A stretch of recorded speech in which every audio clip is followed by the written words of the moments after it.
Hello and welcome. And I'm really pleased once again to be sharing this platform with Dr. Dwain Neal, OBE, the chairman of Reach Society.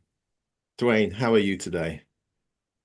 Good morning, Rudy. I am fine. How are you, my friend? Excellent, excellent, excellent. So let's get started. So, Dwain, tell us, why is 2025 important to Reach Society?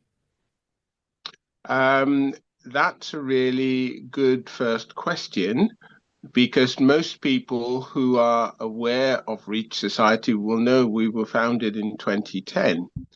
And in 2025, that makes us 15 years young. And so 2025 is important to us because it's a milestone year for the society. Excellent, excellent.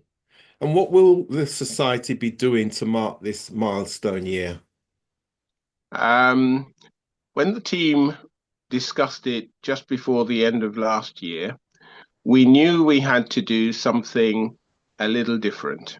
After our first 10 years, we wrote a book about the various things we had done over those 10 years and first 10 years. And we distributed that book quite widely. But this year, there were so many other things that we wanted to say.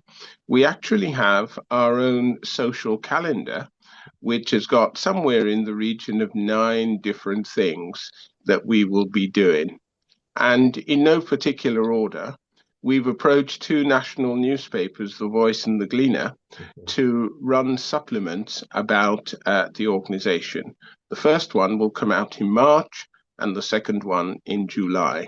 But we've also worked with our collaboration partner, Life Radio UK, to develop a program which we're calling Reach Society 15 Voices. And there are five, perhaps six cohorts of people who've interacted with us over the 15 years. And they will be speaking about their relationship with the organization. And that feels very special and very exciting. And the product of those conversations will be broadcast right across the year. But we are very much focused on our stakeholders.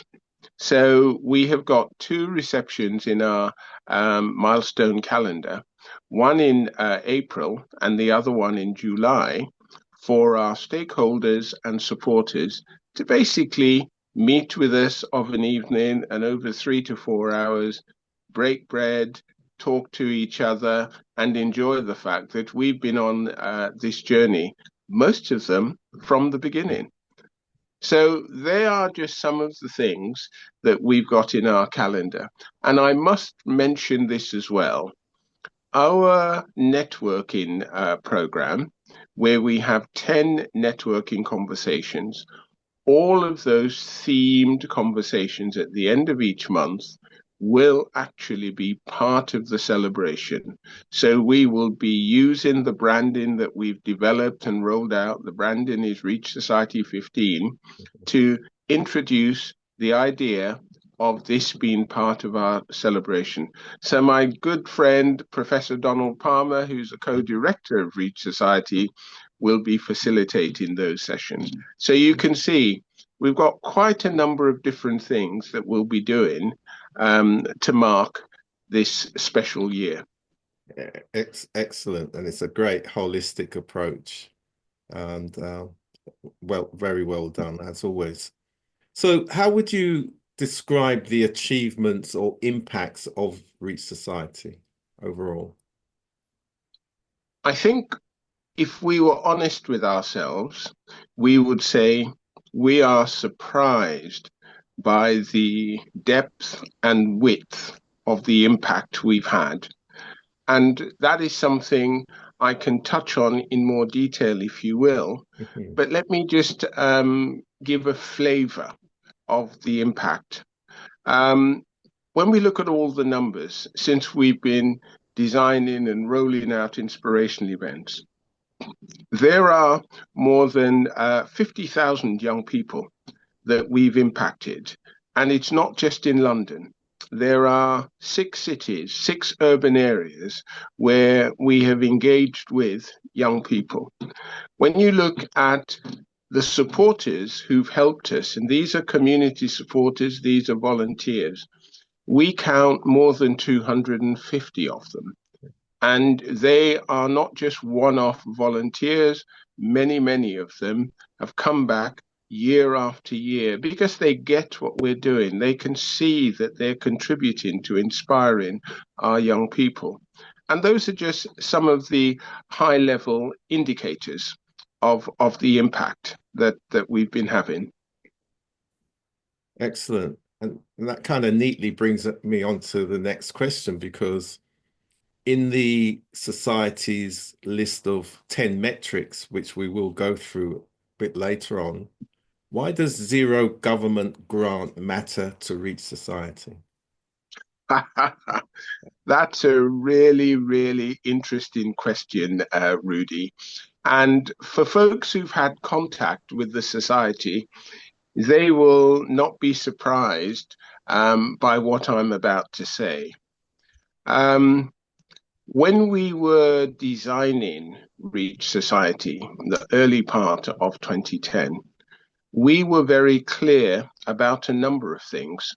But one of the most important things we were clear about is that we would not develop the idea on a government handout. And the reason we decided on that is that when you look across the last 40, 50, or even 60 years within our community, almost every initiative founded on government handouts, whether it's central or local government handouts, have quickly run into trouble and have failed. They have not been sustainable. They have not endured. And with that clarity, we did not want our project, our initiative, to suffer the same fate. So we actually addressed the question, if we weren't going to build this on stable equilibrium, how were we going to build it so that it's stable and it's robust? And that's why we decided not to pursue government grants, but we did develop ideas about generating funding ourselves, which we can then apply to all of the initiatives that we have rolled out. Excellent. And of course, having that Dyke and Dryden background, as you know, I'm really sympathetic to that in terms of the self-reliance, the endogenous growth. So from within the community, making best use of the skills and networks. And of course, you provide services and you get paid for those services. So it's excellent. What I'd like to And do, Rudy, and yeah, Rudy, just before you dive into the next question, your Dyke and Dryden background mirrors in a wonderful way my background in the private sector, yes, because my Shell career showed me the power of developing products that clients wanted okay. and supplying those products in a timely way and bringing in that money on the back of which your profits are generated, and that income is all yours. And so, with my business background, by the time I was involved with Reach Society with my friends, I'd had more than 35 years of Yeah, experience of the private sector. yeah, So I understood how to generate income. I also understood how to manage money in an intelligent way so that it would actually do what you want in a sustainable way. excellent. And I think another important message for the generations coming up behind us is that um, we always say implementation is key to attainment. And I know that you're very hot on attainment. So can you talk about the Reach Society's approach when it comes to attainment and how you've kind of helped those mentees through the mentors to actually understand the importance of implementation and attainment? Well, for I'm attainment. hoping we're not going to segue into a mentoring type conversation, purely and simply because, as you know, Rudy, Reach Society is not a mentoring organization, Yeah. but very much so, what Reach Society is about is inspiring young people. Mm. And in so doing, we are showcasing a wide range of pathways to success. And that is at the core of our implementation.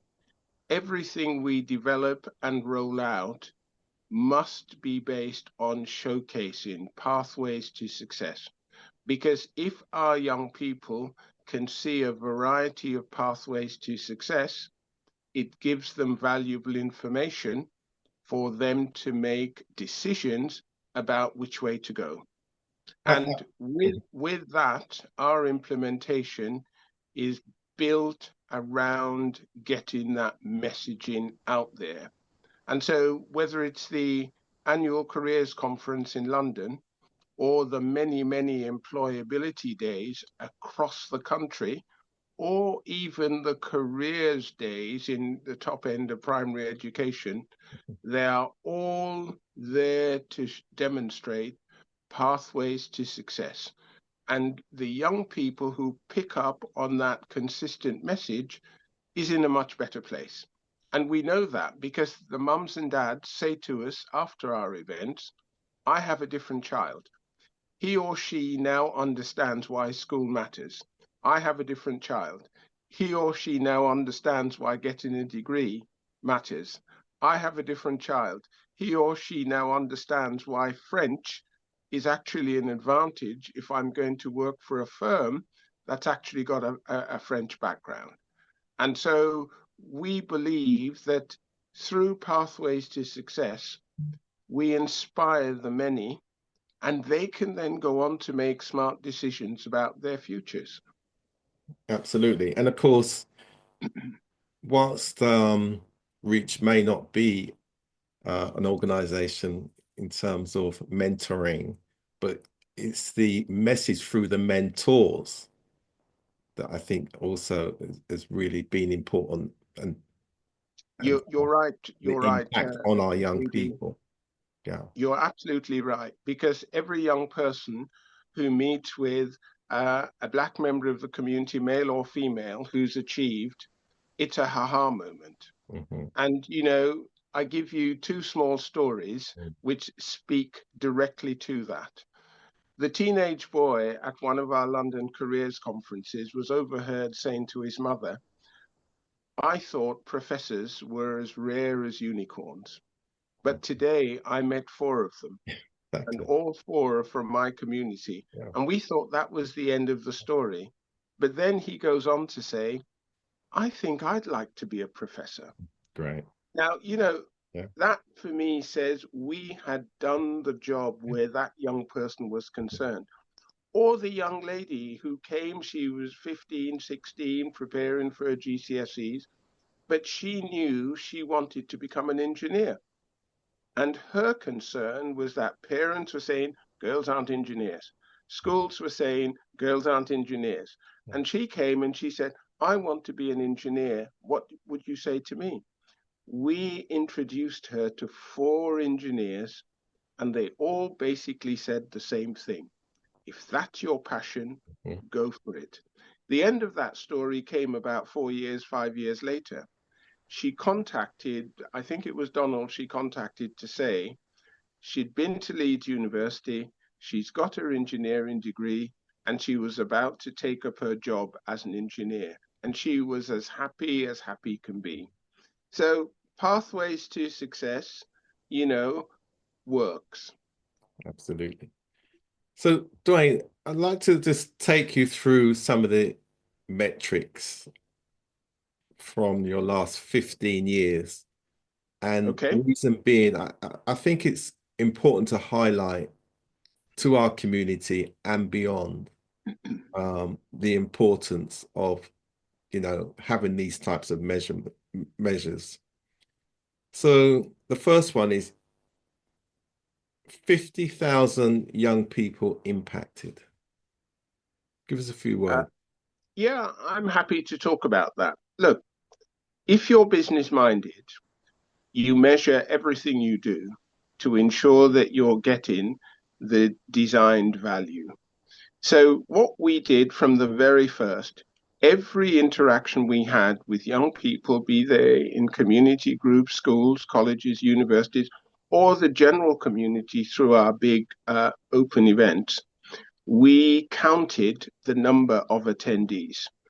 And so the directors of Reach Society all know how many attendees we have had at every single event that we're involved in. So it's a simple matter of adding up the numbers. That's why we can say, after, the best part of 15 years, that's the number that we've impacted. We're now in the happy situation where between 7 and 9,000 young people can be impacted in any given year from now. Excellent. Volunteer role models, 250. That metric is so important because our inspirational events would be nothing without volunteers from our community. And so, wherever we organize an inspirational event, we always try to attract local, talented, professionally minded individuals to be a part of it. And actually, we then keep those cohorts going by keeping in regular touch with them. And that's how we know that we have rising 250 volunteers across the country. Most of those volunteers are still in London because this is where we started our operation and this is where it's been going on the longest. But I can tell you, we have a rising cohort in Luton. We have a rising cohort in Birmingham. We have a rising cohort in Manchester. We have, not rising at the same rate, but existing cohort in Wolverhampton and Leicester. So wherever we take our inspirational event, we are always reaching out to talented members of the Black community to say, this is what we're doing. Are you minded to be a part of it? And almost everywhere we go, the answer is yes. And we prepare them so they have the right intelligent conversations with the young people. And so the young people get the most out of those interactions. Excellent. And again, what is impressive about this, if we think about the development of young people and the cohesion, the necessary cohesion, and we talk about three simple pillars. Young people need somewhere to go. Young people need something to do. Young people need someone to show them how. And again, Reach Society with all its events, absolutely is the foundation of our community in terms of Yeah, the development of the next generation. This is really important. those 3 pointers are spot on. But if you drill down into those 3 pointers, you invariably come to the conclusion that those 3 pointers are best managed in families. Absolutely. And the young people who become extraordinary young people are from families that are very supportive and they engage, encourage, and position their children to do a number of different things, and they support them, and they recognize what they're doing, and they praise them. And they never leave their children to be in the scenario where they say, I'm bored, I've got nothing to do, or I'm just going to hang out on the street corner because I'm bored. You know, now, Reach Society will point the way through our pathways to success, and intelligent families and intelligent young people will build on that in their lives. But we are not with them after they leave our events. It's for them to translate the inspirational moments into real life activities. And that's the thing that we bring to this conversation. Absolutely. Networking conversations, 150. Yeah, no, that one is as obvious as it says. 15 years, every year we do 10 of them. And that's really how we arrive at that number. And anyone who wants to keep up with the netcons, we have a Twitter page or X page, and every month we have a flyer promoting those events. And you can take part in those events by simply clicking on the link and you'll be admitted. So yeah, we have not dropped the ball when it comes to networking conversations. Why? Because our networking conversations are designed to, one, promote the society into the community, and two, have interesting conversations around themes that matter to our community. And we will always do that because those things matter. Absolutely. Inspirational events 70. Yeah, they are the accumulation of the types of events I've already alluded to. Mhm. They're made up of the 14 careers conferences that we've rolled out in London. They're made up of the 56 inspirational events, which we describe as employability days, which we roll out certainly in London, but also in the other five cities across the country.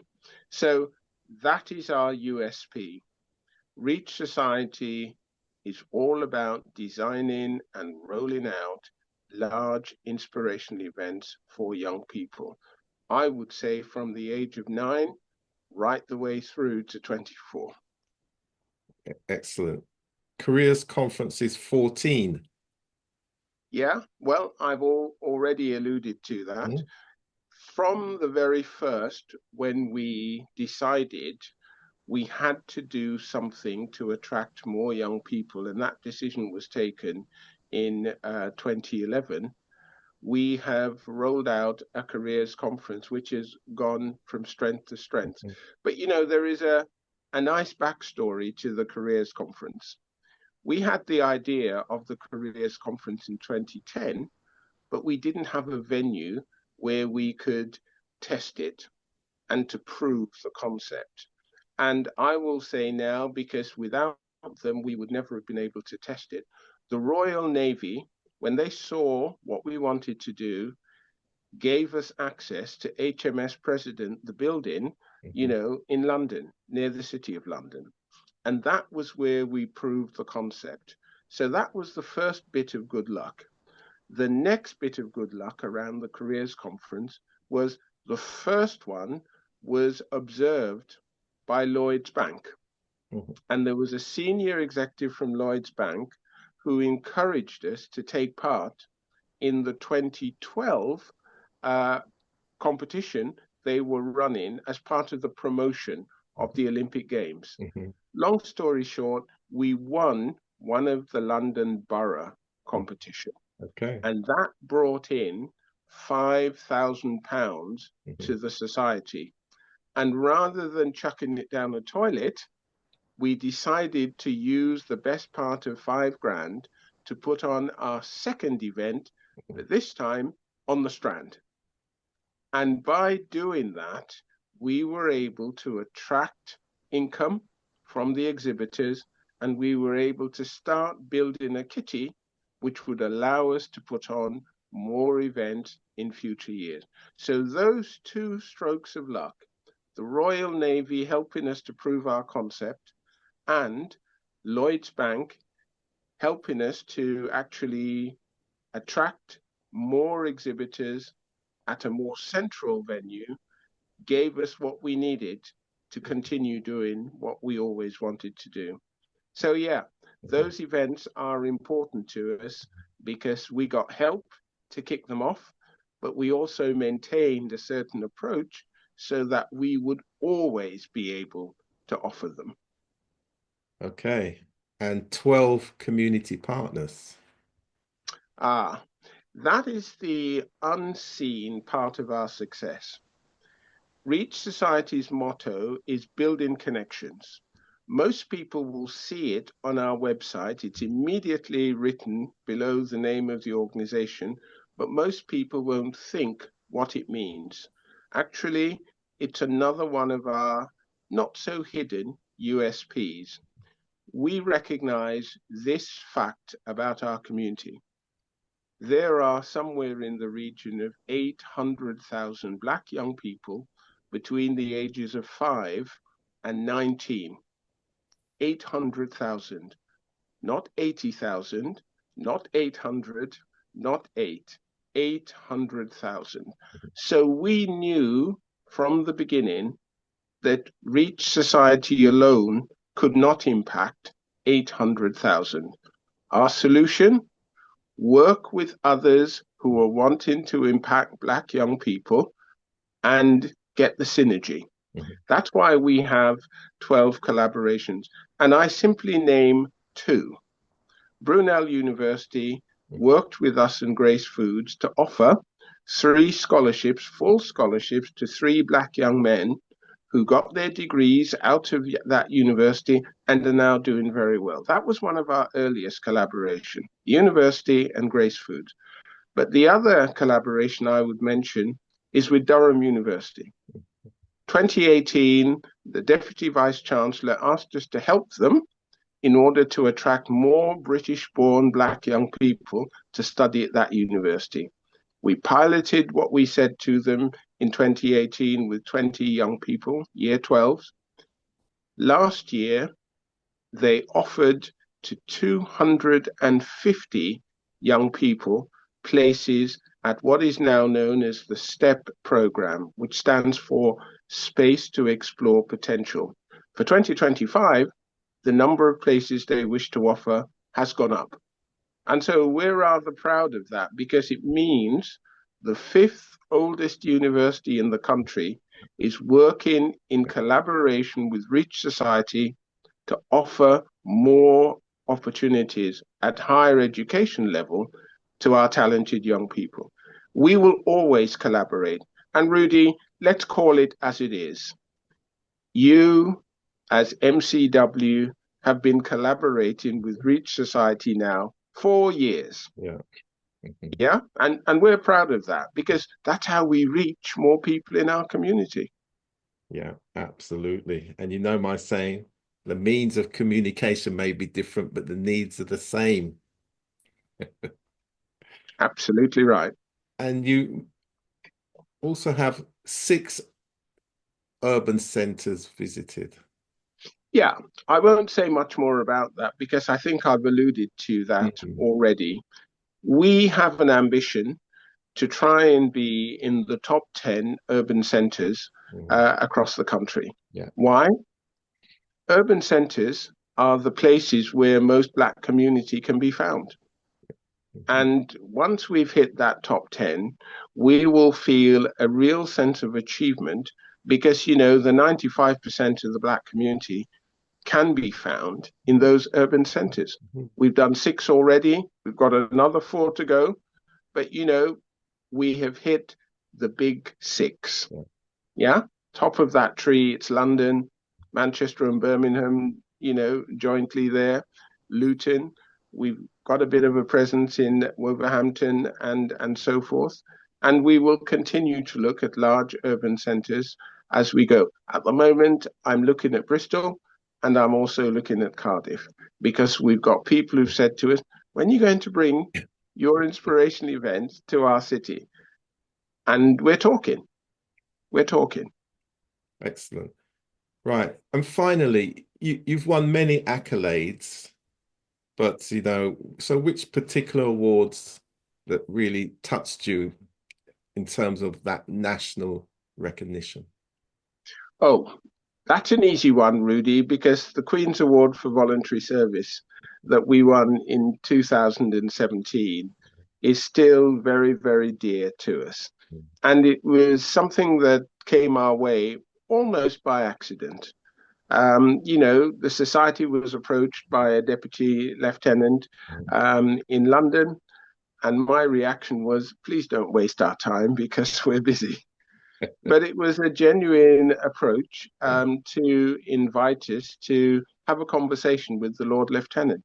Mm. And of course, most people will know Sir Kenneth Olisa is Mm-hmm. the Lord Lieutenant of Greater London. Mm-hmm. And it was from that conversation at that meeting that the idea of putting the society forward um, to be considered for a Queen's Award for Voluntary Service emerged.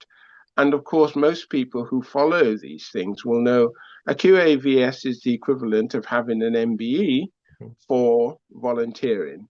And so we were rather proud of that achievement. And for me, it means this. It was a wonderful pat on the back for the leadership team Mm-hmm. that has been doing the work to establish Reece Society as a real entity. And I will always feel that way about it.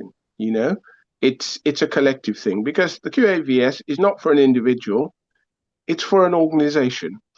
And I have a suspicion, Rudy, that there is not a second black led organization that has got it where everyone on that leadership team happens to be black. Yeah. But I remain, Mm-hmm. open minded that there are others. It's just they haven't raised their Yeah. visibility. And And I one think we day were they'll the get the recognition. yeah, but I think we were the first. And Yeah. it was more by accident than design. Mm. No, excellent. So, Dwayne, just before we close now, what's the last message you want everybody? I think I would like as many people in our community to visit our website Mm-hmm. and to try and make contact with the society because we know what we're doing in showcasing pathways to success work. It works on lots of different levels. It encourages and empowers our young people to develop their enormous potential to make something of themselves and compete. Because as long as they've developed their potential, they will always be able to compete in whatever walk of life they're interested in. And, I'm so proud of the fact that I belong to the British Black community because everywhere I look, there is talent. Let me give the example of that by just talking briefly about our patrons. Yeah. We lost one of our patrons in Lord Mm-hmm. Ousley, who died just before Christmas. And he was our very first patron. Most people will know his name. Huge achievement. We have 5 other patrons. Professor Sir Jeff Palmer. Most people, however, don't know that he was the person to develop the barley abrasion process, Mm-hmm. which this country and several other countries are using to make whiskey and other drinks of that nature. There is no other process that is better than his process. Mm-hmm. And he's a Jamaican born, came to this country as a 14-year-old. Mm-hmm. He's now in his mid 80s, but this country continues to benefit from his invention. We also have Nelda Freighter, a GP, but a GP with a twist. She developed the Freighter Clinic and it operates from Harley Street. She makes her own money, she's part of the health service, and she has recently launched the IMF. What does IMF stand for? The Independent Medical Faculty.